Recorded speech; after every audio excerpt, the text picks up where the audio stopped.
മലബാർ ഗോൾഡ് മ്യാവ് brought you by Malabar Gold പോലെ മറ്റെന്തുണ്ട്? മലബാർ ഗോൾഡ്, ആത്മബന്ധത്തിന്റെ സ്വർണ്ണ സ്പർശം. നമസ്കാരം, മലബാർ ഗോൾഡ് മ്യാവിലേക്ക് സ്വാഗതം. മലയാളി വിദ്യാർത്ഥിയുടെ നേതൃത്വത്തിൽ തയ്യാറാക്കിയ ഹ്രസ്വചിത്രം മൈ പേപ്പർ ബോട്ടിന് അന്താരാഷ്ട്ര തലത്തിൽ അംഗീകാരം. കോപ്പൻഹേഗൻ ഉച്ചകോടിയിൽ അരുൺ ബോസ് സംവിധാനം ചെയ്ത ചിത്രം പ്രദർശിപ്പിക്കും.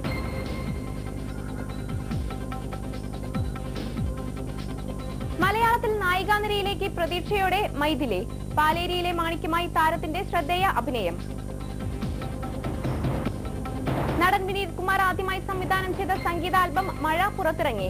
മനു രമേശന്റെ സംഗീതം. സന്ധ്യ തൊട്ടേ വന്നു നിൽക്കുകയാണവൾ എന്റെ ജനാല തന്നരികിൽ. മ്യാവിലേക്ക് വിശദമായി. മലയാളി വിദ്യാർത്ഥിയുടെ നേതൃത്വത്തിൽ തയ്യാറാക്കിയ ഹ്രസ്വചിത്രത്തിന് അന്താരാഷ്ട്ര തലത്തിൽ അംഗീകാരം. മൂവാറ്റുപുഴ സ്വദേശി അരുൺ ബോസും കൂട്ടുകാരും ചേർന്ന് നിർമ്മിച്ച മൈ പേപ്പർ ബോട്ട് എന്ന ചിത്രം ഡെൻമാർക്കിൽ നടക്കുന്ന കോപ്പൻഹേഗൻ ഉച്ചകോടിയുടെ ഭാഗമായി പ്രദർശിപ്പിക്കും. സ്വയം ഉണ്ടാക്കിയ കടലാസ് വഞ്ചി ഒഴുക്കിവിടാനാകാതെ വരണ്ട ഭൂമിയിൽ ഉഴറുന്ന 6 വയസ്സുകാരന്റെ അവസ്ഥയാണ് ഹ്രസ്വചിത്രം പ്രതിപാദിക്കുന്നത്.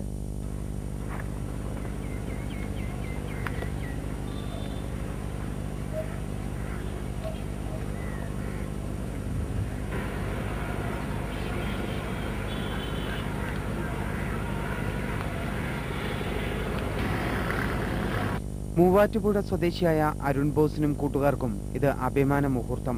കോപ്പൻഹേഗനിൽ ആരംഭിച്ച അന്താരാഷ്ട്ര കാലാവസ്ഥാ ഉച്ചകോടിയിൽ അരുൺ ബോസ് നിർമ്മിച്ച 1 മിനിറ്റ് ദൈർഘ്യമുള്ള ചിത്രം പ്രദർശിപ്പിക്കുന്നു. കാലാവസ്ഥാ വ്യതിയാനം സംബന്ധിച്ച് ഐക്യരാഷ്ട്രസഭയുടെ ആഭിമുഖ്യത്തിൽ 18 വരെ നീണ്ടു നിൽക്കുന്ന രാജ്യാന്തര സെമിനാറിന്റെ ഭാഗമായി സംഘടിപ്പിച്ച 1 മിനിറ്റ് ടു സേവ് വേൾഡ് എന്ന ഹ്രസ്വചിത്ര വിഭാഗത്തിലാണ് മൈ പേപ്പർ ബോട്ട് പ്രദർശിപ്പിക്കുന്നത്.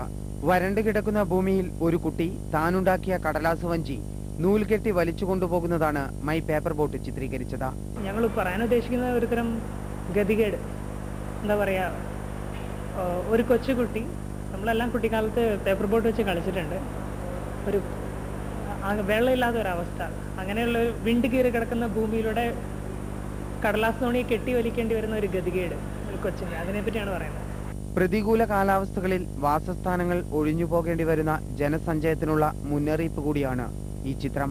മദ്രാസ് ക്രിസ്ത്യൻ കോളേജ് വിദ്യാർത്ഥിയായ അരുൺ ബോസിനൊപ്പം സഹപാഠി ദീപു ചാൾസും കോളേജിലെ പൂർവ്വ വിദ്യാർത്ഥികളായ കിരൺ ടോം സാജൻ, എസ് സച്ചിൻ ദേവ് എന്നിവരുമായിരുന്നു മൈ പേപ്പർ ബോട്ട് ഒരുക്കാൻ ഒന്നിച്ചുണ്ടായിരുന്നത്. ചെന്നൈയിൽ നാഷണൽ ഫോക്ലോർ സപ്പോർട്ട് സെന്ററിൽ പ്രോഗ്രാം ഓഫീസർ കൂടിയാണ് അരുൺ ബോസ്.